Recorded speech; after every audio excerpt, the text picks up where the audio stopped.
지금 우리는 첫 시간에 우리 수업에 대한 짤막한 내용과 그리고 현대문법에 지금 수업 들어가기 전에 현대문법부터 출발하되 이제 기본 개념들을 설명하고 있습니다.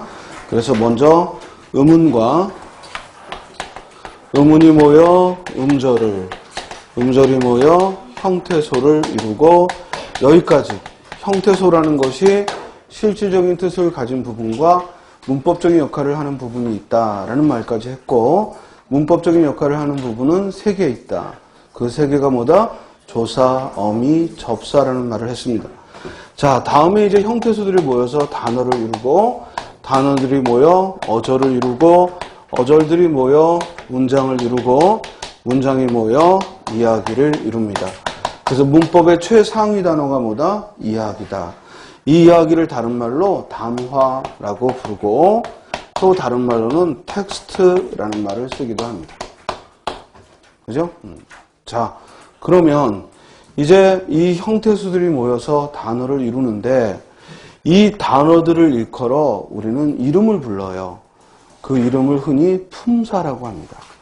그 단어의 의미에 따라서, 그 단어가 어떤 의미를 가졌느냐에 따라서 품사라고 부르는데, 그래서 공부하다 보면 계속 동사가, 명사가 이런 말이 나옵니다. 그러면 우리가 쓰는 단어들은 모두 9개가 있습니다. 넓은 범위로 9개. 그래서 단어의 체계를 밝힌 걸 품사라고 해요. 단어의 체계를 밝힌 걸 뭐라고 한다?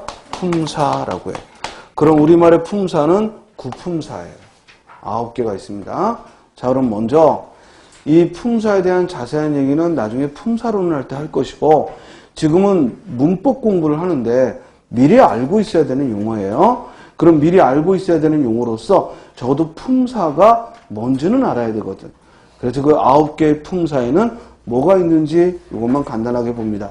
먼저 어떤 단어가 사물의 이름을 말한다 하면, 이름을 말하니까 이름 명자를 써서 뭐라고 해요? 명사라고 불러요. 그리고 그 명사를 대신하는 그것, 이것, 저것. 영어에서는 대명사의 용법이 매우 활발해요. 그런데 우리말에서는 대명사는 이것, 그것, 저것, 이, 그이, 저이, 사람이나 사물을 명사를 대신하는 거기 때문에 지극히 용법이 한정적인 용법으로만 쓰여요. 이해돼요? 그래서 명사를 대신하는 걸 뭐라고 부른다? 대명사라고 불러요. 그리고 우리가 단어 중에는 하나, 둘, 셋, 넷, 첫째, 둘째, 셋째 이런 걸 뭐라고 해요? 수사라고 해요. 자꾸만 떠올려 봐요. 이런 걸 내가 뭐라고 했나. 그죠? 수사라고 불러요. 자, 주로 이 명사, 대명사, 수사를 합쳐서 체언이라는 말을 써요. 그래서 체언이라는 말은 문법 공부에서 매우 중요하게 자주 나올 겁니다. 그리고 주로 이 체언 뒤에 붙어서 문법적 역할을 하는 단어를 뭐라고 불러요? 조사라고 불러요. 그래서 문법적으로 도와준다 해서 도울 조자를 써서 조사라고 부르는 거예요. 그죠? 사실은 요 말의 이름을 자세히 보면은 이 단어가 어떤 역할을 하는지가 다 보여요. 됐어요? 그래서 조사는 도와주는 거예요. 뭘 도와줘요? 문법적 역할을 도와주는데 주로 어떤 단어를 도와줘요? 체언을 도와줘요. 이해됐어요? 그래서 얘가 목적어인지 주어인지 이걸 도와주는 역할을 해요. 자, 다음. 이제 이와 같은 체언과 조사를, 그래서 4개의 품사를 이제 확인해 봤고, 그 다음 동작을 말하는 동작을 말하는 단어는 뭐라고 불러요? 동사. 성질 형태를 말하는 단어는 뭐라고 불러요? 형용사라고 불러요. 자, 영어 문법에서 동사라고 말하는 것과 우리말에서 동사라고 말하는 건 거의 비중이 같아요. 그래, 똑같이 중요해요. 문장적으로. 그런데 형용사라는 표현은 우리말과 영어 문법이 굉장히 달라요.